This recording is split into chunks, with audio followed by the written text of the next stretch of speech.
An old mentor of mine said to me before I deployed to Afghanistan, if you've seen one Afghan village, all it means is you've seen one Afghan village.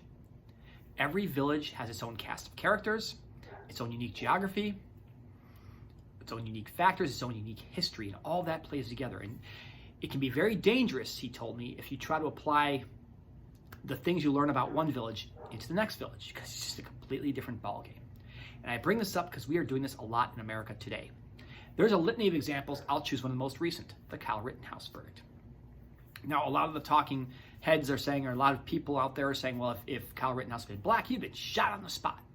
Or, man, if Rittenhouse had been black, he would have been convicted on all charges. And yet, on the exact same day that Kyle Rittenhouse got acquitted, a black man named Andrew Coffey IV got acquitted of murder charges. The jury ruled it was an act of self-defense. And if you follow the case, that was the correct call.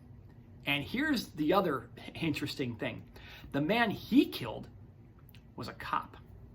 What happened was there was a raid going on, gunfire going everywhere, and Mr. Coffey's in his house. He's fearing for his life, sees someone with a weapon, opens fire. It was a plainclothes cop. Now obviously this was a cop probably executing a raid on a legitimate bad person, but in the confusion, Mr. Coffey legitimately thought he was being attacked and opened fire, and that's the thing about self-defense.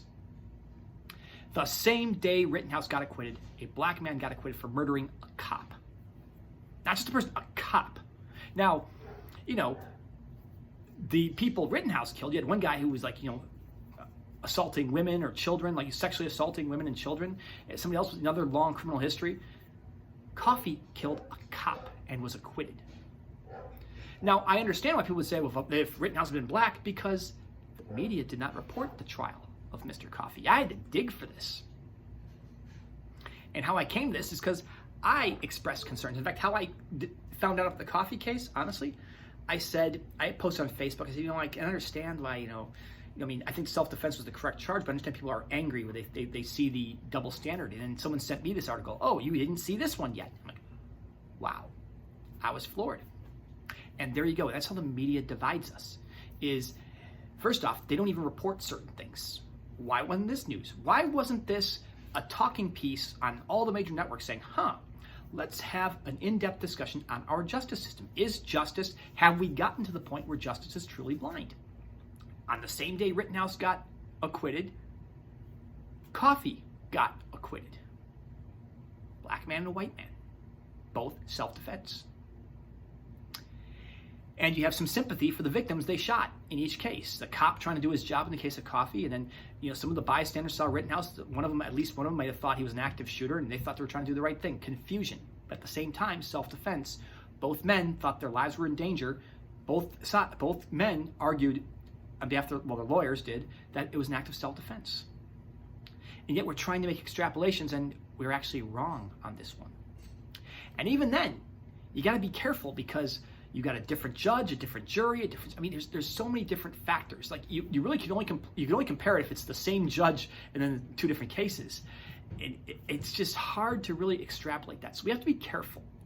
And yes, we like to look at trends. I do that all the time. I'm a guy who likes to predict elections, look at trends. So yeah, I do that. I'm in the AI machine learning space, so I'm doing that. But I'm just saying you just got to be careful. And when we make these flippant gestures, even today, again, people are still saying if Rittenhouse had been black, and yet a black man on the exact same day got acquitted. We need to make sure we're doing our research. We are always looking at things critically. And we have to be careful when we extrapolate, because sometimes we might say things without all the facts. So I understand that, because the media manipulates us. I'll give you an example. Beautiful, blonde, white girl goes missing, national news. Young African-American woman, or a Latino woman, or a minority of any type goes missing, crickets. Oh, and if you're a man and you disappear, good luck getting any coverage there either. So the media likes to portray certain things to get a certain news going. It's a media where my 6 o'clock news with two African-American anchor people, every time I turn on the 6 o'clock news, there's a mugshot of an African-American male who is wanted for some kind of crime. That same network, then, why are people calling the police? I mean, are you kidding me? You know, I've got a whole collection of military-style t-shirts. I'm a male, in my 40s, I got a beard. I've stopped wearing them right now. Why? Particularly since January 6th. If I put in some military t-shirt, I'm wearing that thing, people's like, oh, whoa, who's this guy?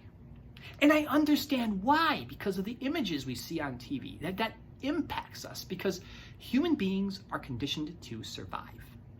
That's in our DNA, and that's what we have to understand. We are conditioned to fear the different. It goes back to the early humans. Wait, this is my tribe of people. This person looks different. Is this person a threat? And that's how we counter that, by understanding our ingrained biases from thousands upon thousands of years. Going back to Cro-Magnon man and humanoids before that. I mean, like, our human evolution is conditioned to survive. So some of these things we make as survival modes. We see certain images, we get certain inputs, and that impacts our decision making. So when you see, and we get angry at white people calling the police because they see someone who's black somewhere, well, you know, understand when you're getting images all day long. Likewise, if someone's calling the police on me or sees me walking around and I got my military style shirt on, they're like, whoa, who's this guy? Again, understand why it's happening. When people get certain images and represent and realizing the images we see on TV don't accurately reflect the population as a whole. But when you put things in a snapshot like this, because here's the truth, people, violent crime is at all-time lows. There's some spikes in there, but we're still near historic lows of violent crime, and it continues to drop when you look at the year after year trends.